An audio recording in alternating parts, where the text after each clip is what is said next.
All right. Do chapter 3.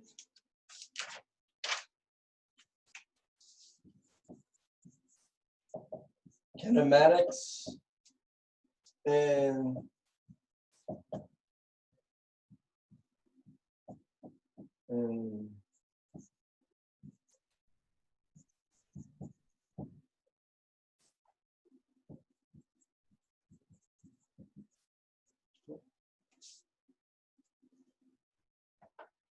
so now we'll do it in 2 and 3 dimensions, right? And in essence, what we'll do for 2 and 3 dimensions is that we'll break down these multiple dimensions into a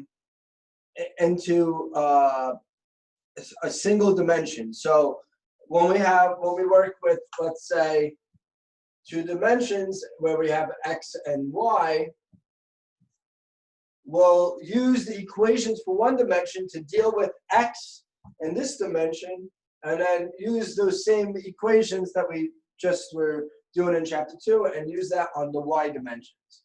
And then there's different ways to then relate what we found in these 2 dimensions separately and combine them into a full picture. So basically we'll treat, instead of treating 2 dimensions at the same time, we'll break it down and deal with each one separately, and then recombine it and see the and able to see the full picture. That's basically how you deal with more than 1 dimension. Is that you break it down into each separate dimension, and then you recombine them, and you see how it's how everything relates to one another. Right? And this goes with vectors, right? So what is a vector? It's something that has magnitude and force. Okay? Right? We talked about that in the first lecture, right? So what do I mean by that, right? So normally when you think of a vector, you think of an arrow, right? We have a vector pointed in this direction. It has a certain length and a certain direction, right? And you kind of think of it as this arrow on a graph, right? Now, this is just a graphical, this is just a pictorial guide for your eye to understand vectors.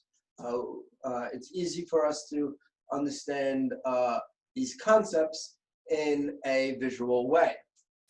Now, really, this arrow is just a representation of a vector quantity.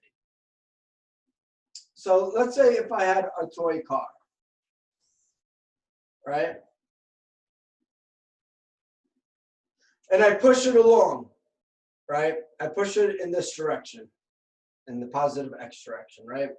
What we normally say is that there's this force. Don't worry about what force is exactly. The force accelerates the car, right?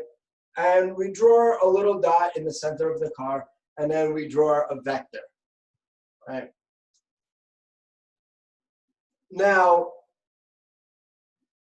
this vector doesn't really have, this distance doesn't really have much meaning. All I'm saying is that we're applying a force in that direction, right? So the force happens at that point. So that means that this length or this representation of this vector is not really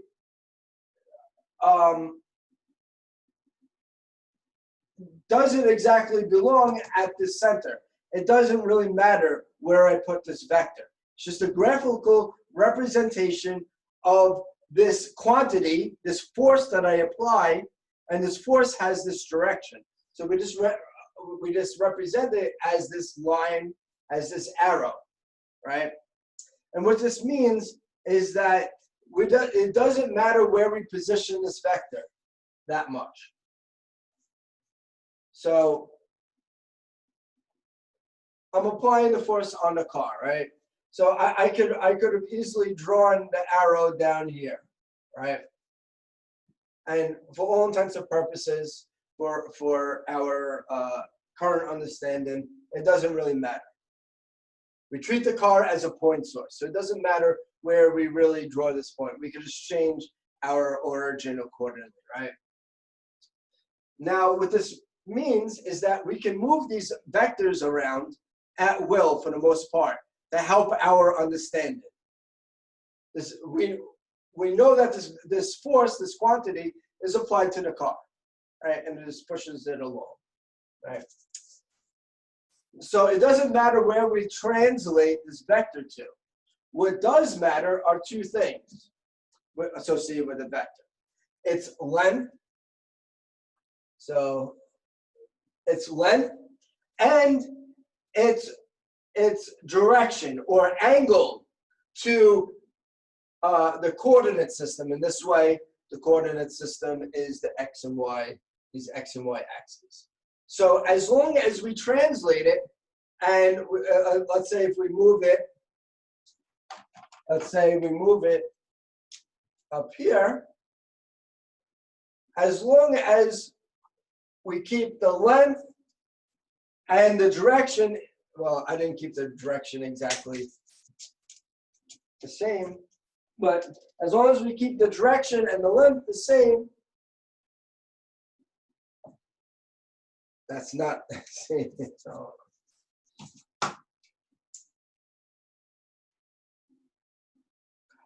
close enough. As long as we keep the length and the direction the same, it doesn't actually matter how we move it along. And we use this to add vectors up.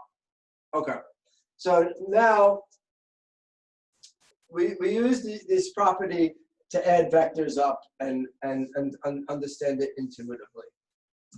So let's say if we apply that force in that toy car, right? I push the car forwards, right? I'll label this as FP, right? Push the car forwards, right? Now let's say somebody else comes along and lifts the car up. Call that F.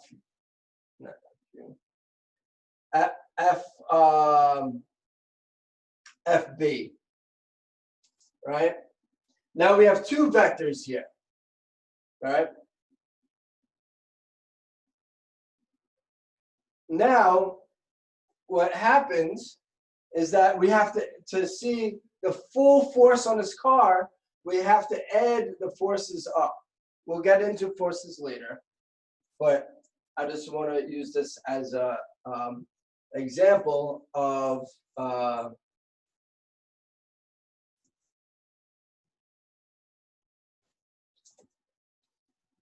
how to add vectors up. So we have these two vectors. Now, we can't just add these vectors up because they're in different dimensions, right? What we apply in the y direction doesn't apply in the x. So if I push the car upwards, it's not going to move forwards. So these two dimensions are intrinsically separated from each other, right? Whatever it moves in the x direction, there has to be part of that force going in the x direction. So they're separated. Now, the way you describe it is that there's a resultant force when you add these two forces up, and it would be in this direction. We'll call that FR, right? Now,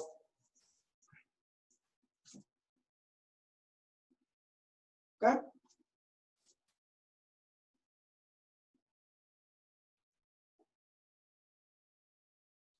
So there's a result. So we'll get a resultant vector for the force. So now let's look at this in another way. Let's go back a little bit and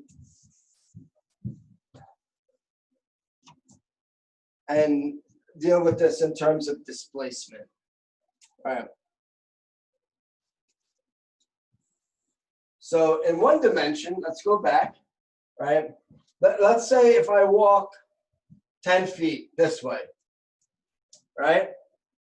I walk 10 feet, I take a break, right? And then I walk another 5 feet, right? There's two displacements that we separate into two displacements, D1 and then D2. And in this case, the resultant vector of this entire walk, dr, it's equal to the sum, right? D1 plus D2, right? So in one dimension, we add and subtract these vector components, right? These vectors. When it's completely in one dimension, we can add and subtract them. We walked, instead of walking 5 meters forward, we walk backwards, we would subtract it, right? Now, let's say instead, on that second leg, we walked up instead of across, instead of forward in the same direction. So now that what we do is we walk this way, and then we walk upwards. Now the resultant vector, all we have to do is draw a vector. So in the end, it's as if we walked, if we didn't know the exact direction that we walked, that our displacement would be to this point. So the resultant displacement is over here, right? And it doesn't matter how we walk this in the end, right? We just care about where we ended up. So we could have walked this like this. I'm just going to label it D2 to correspond to this one. We could have did D2 first and then D1. We ended up in the same place, right? And this shows that it doesn't actually matter where you translate these vectors to, right? As long as you get the positions and the lengths correct.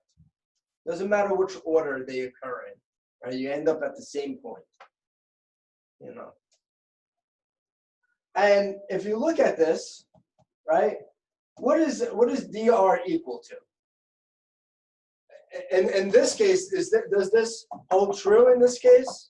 That dr is equal to d1 plus d2? Anybody? No, it's not. No, it doesn't, right? From any trigonometry, you know that this is the hypotenuse of a triangle, right? Of a right triangle, right? And then you have a right triangle over here.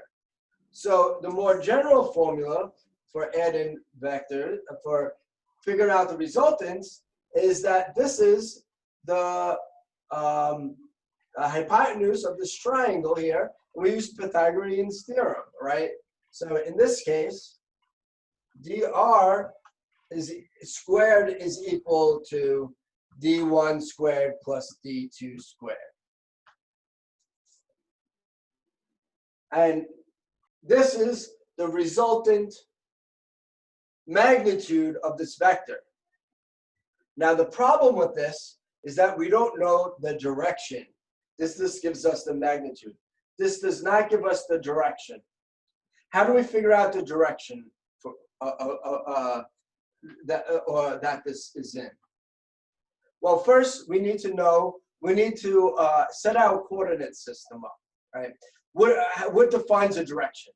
Which way does it go relative to something else? The way we define our direction is relative to an axis, right? In this case, it's relative to the x. We usually do it relative to the x-axis. So it's the angle that it makes relative to the x-axis. And if you look at D1, it's along the same direction as the what we call the x-axis, what we'll call the x-axis. So we'll define the direction at normal as this angle over here. You can't read that, right?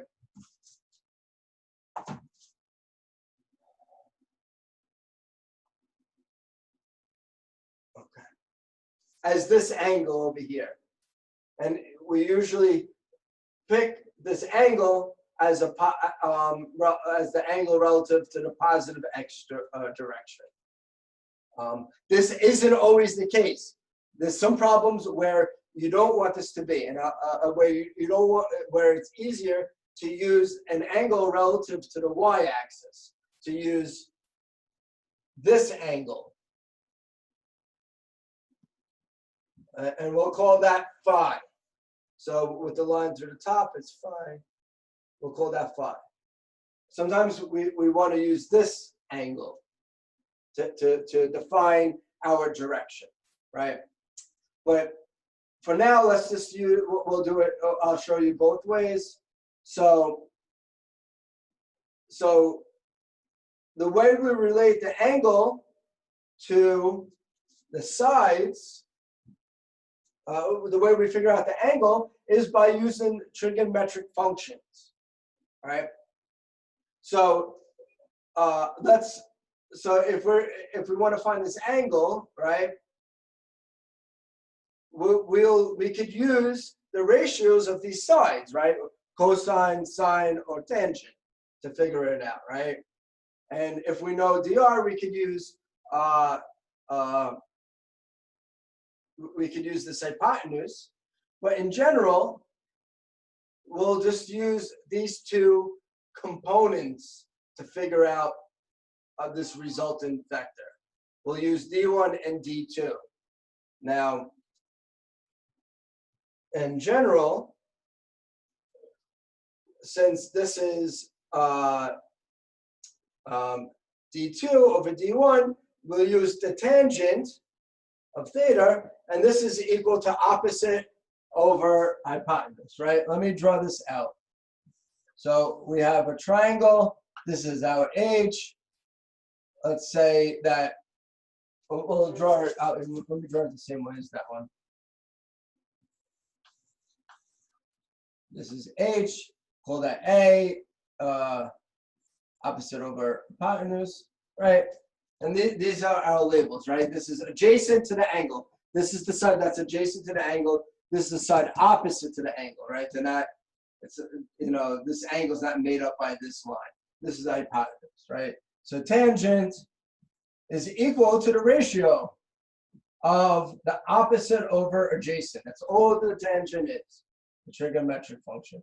Sine is another ratio, and that's relative to the opposite over hypotenuse. And then we have cosine, right? Which is adjacent over hypotenuse, right? And that's the strict definition of what sine, cosine, and tangent is. It's just the ratios of the sides of the triangle, right? Now, you learned this in high school, right? And we'll use this to figure out these angles and figure out the different quantities. We'll use these three functions to figure out the different components and the resultants and the angle, and to solve these physical problems in 2 or more dimensions. Now, in this case, we'll use tangent, so it's opposite over adjacent. So the tangent of the angle is this, and if we wanted to find the angle, fully find the angle, it's equal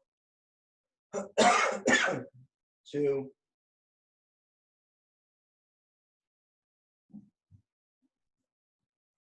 this, the inverse tan. And the inverse tan is this abstract notion that all it does is it reverses this ratio to find the angle. And there's just a set of values that your calculator has, and it can compute the inverse tangent.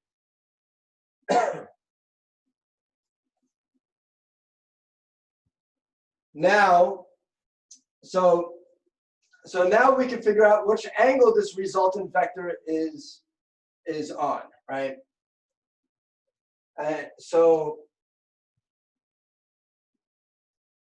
And in general, this is how you add two vectors up, right? You have to figure out the hypotenuse, two vectors that are perpendicular to each other. You have to find the hypotenuse, that's the length of your resultant vector, and then you find the angle from a trigonometric function. Here we usually use tangent because we usually know these vectors that are perpendicular to each other, and we usually calculate the resultant, so it's convenient to use the tangent. Right?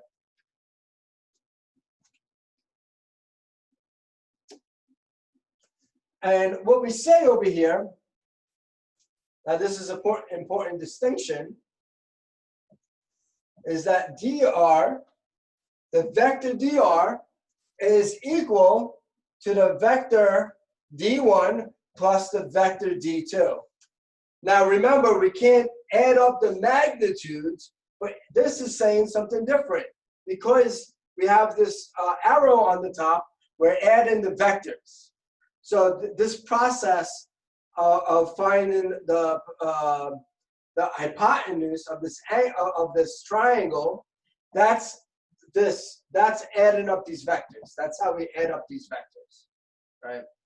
So the fact that you see vector d1 plus vector d2, we just don't add up the magnitudes. We have to do this whole process at least in this case, of finding using Pythagorean's theorem to add up the squares of these two vectors, and then we find the angle to get the full information. All right. And that's what we call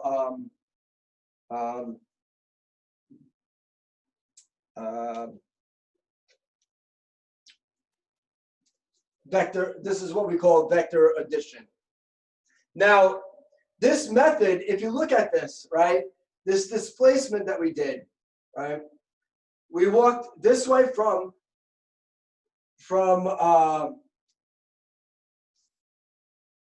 the beginning, which we'll call the tail of the vector, to the head of the vector, right, where the vector ends over here. And then we walked upwards. And this is a general idea of moving these vectors around to find the resultant. And this is called the head to tail method, right? Now let's go back to the forces, right? You don't even know what a force is, but we apply it in a certain direction, right? So we have our car. As I'm pushing it forwards, we call that FP. Somebody's pushing it upwards. We'll call that FB, right? Now, to find the resultant vector of this, we translate FB to make it look like these D1s and D2s as we do when we walked along this path. So to get the resultant vector of the, let's say this, let me write it out.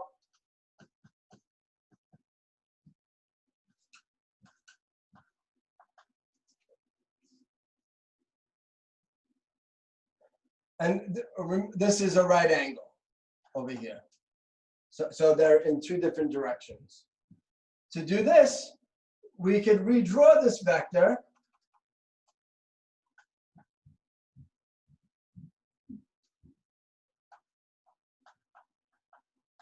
like this. You guys see this? So I'm just translating this FB vector from the center of this car to the end of this arrow, right? to make it look like this. Now we can easily see the triangle, in this case, and the resultant vector, FR, right? And this is okay because remember that these vectors, these arrows are just, it's just an abstraction that we use to describe this quantity that has a certain direction and a certain magnitude. So it's okay if we just move them to somewhere that's convenient. And then we get this vector. And then we can figure out what this vector is by using this formula, right? FR squared is equal to F1 squared plus F2, right? And then FR is, in the end,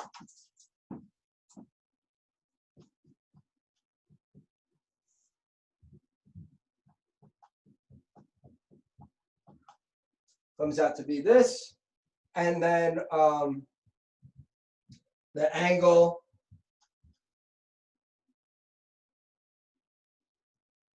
is, this angle is the tangent of, I wrote choose, let me replace that.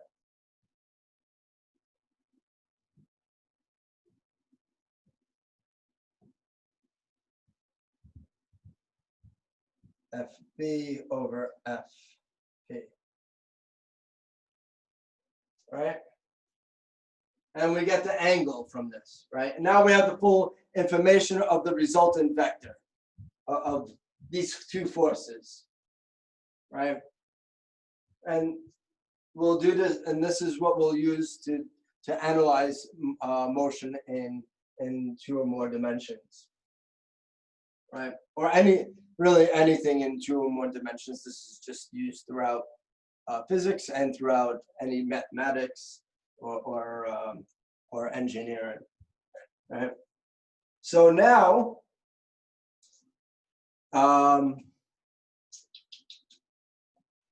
okay.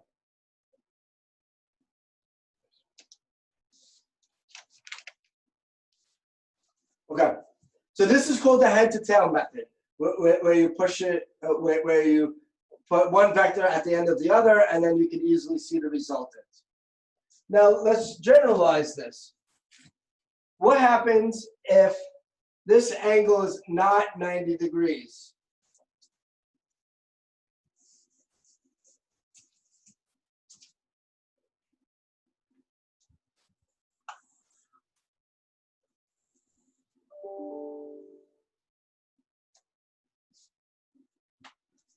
So what happens if we have 2 vectors like this? Well, I'll label it, I'll just generalize it. We have V1 and V2. We do the same thing,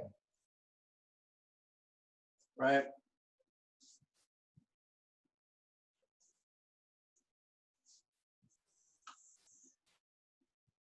This is our coordinate system. So we have V1. And now I just translate V2 to the top, to the end of V1. And this is V2, right? Then our resultant vector is this.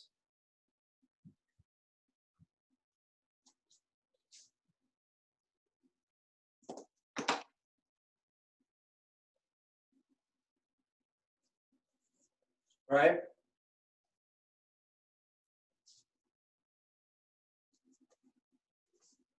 Now, if you look, we don't have right angles over here, right? And we no longer have right angles, right? So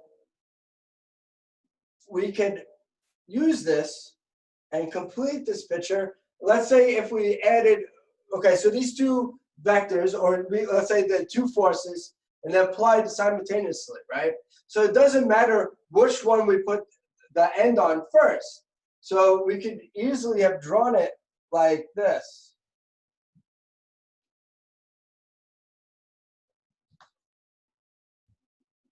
Right? Let me draw it a little bit better.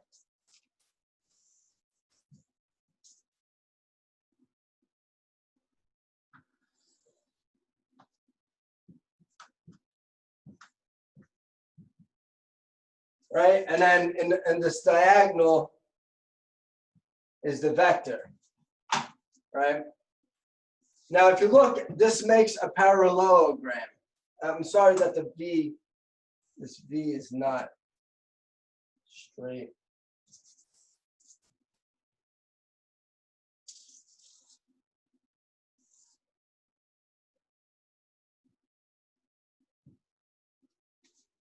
Now, if you look, this makes a parallelogram. And this is called the parallelogram method, right? Where we kind of complete this into two sides, right? And it's the same thing as the head to tail, but we just do it both ways, and so that we can see the picture better. And now if you look, we have V1. The reason why you really want to do this is because now you can see V1 and V2 at the same position, and then VR over here. Like, it looks very similar to this picture, right? I'm sorry, my angle's a little off, but you get the idea.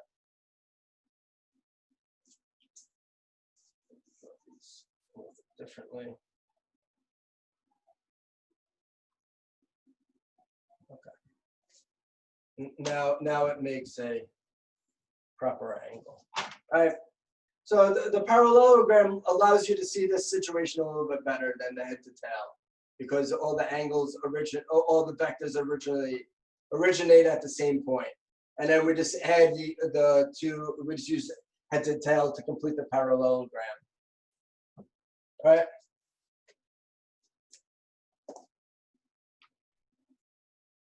Now,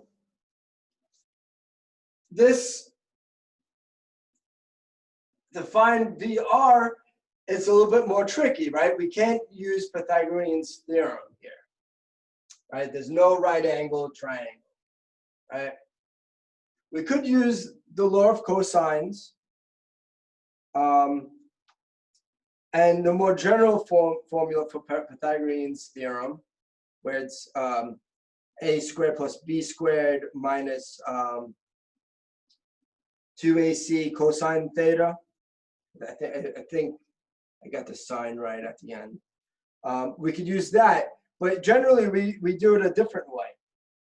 So the way we add up these two vectors is that we break each one of these vectors into its component vectors along each direction. So what we do is we first, so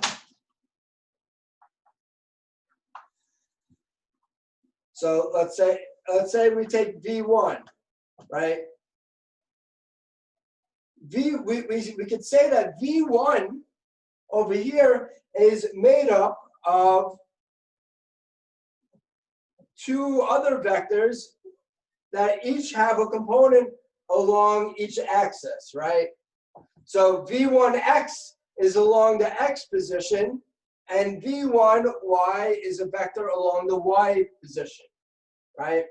And we could use the same procedure over here to form V1 from these two vectors, right? So we break down each of these vectors into component vectors, right? Now, and generally we don't call these vectors anymore, we just call them components of a vector, right? This vector is made up of a y component. There's a certain length in the y direction, and there's a certain length in the x direction, right? And we break these up into this. And more generally, if we use this angle as our angle, right, over here, we'll call this theta, we find that Vx, we use Pythagorean's theorem, I'm sorry, trigonometry to find what Vx is equal to. So Vx is equal, well, since this is the angle adjacent, since this is the component adjacent to this angle, we'll use cosine. And it's just equal to the hypotenuse times cosine. Right? And can anybody tell me what Vy is equal to?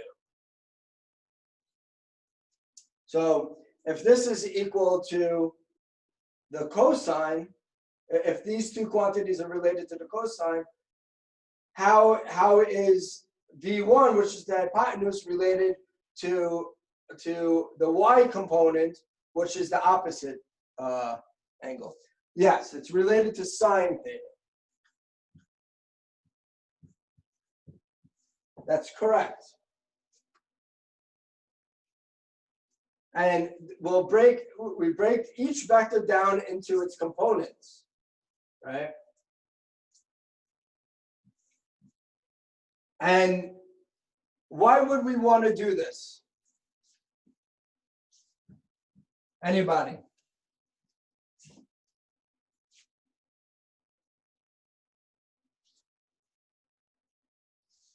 So then we will have V2 is equal to, well, let's label that. I'm going to call this angle theta 1. Right. So this is theta 1. And this other angle over here is, we'll call that theta 2. So then the component for the second vector is this.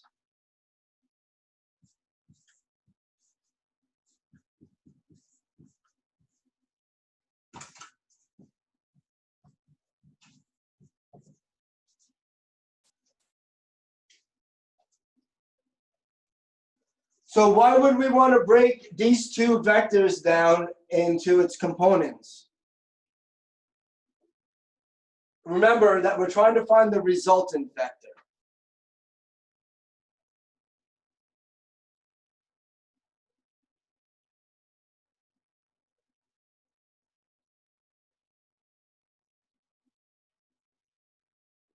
Anybody? How do we add vectors in one dimension? Do you remember?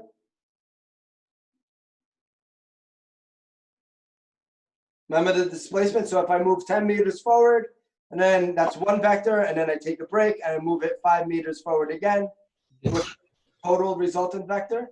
15, you just add them. You just add them. Or if I go backwards, I subtract. This allows us to add and subtract these two vectors, each one of these quantities. All right. So what this means is that now, if you look at this, we do this now. We have, this is x to x, right? That's just this distance. And then we have v1x going to here. You see that? And then on this side, we have going upwards, right?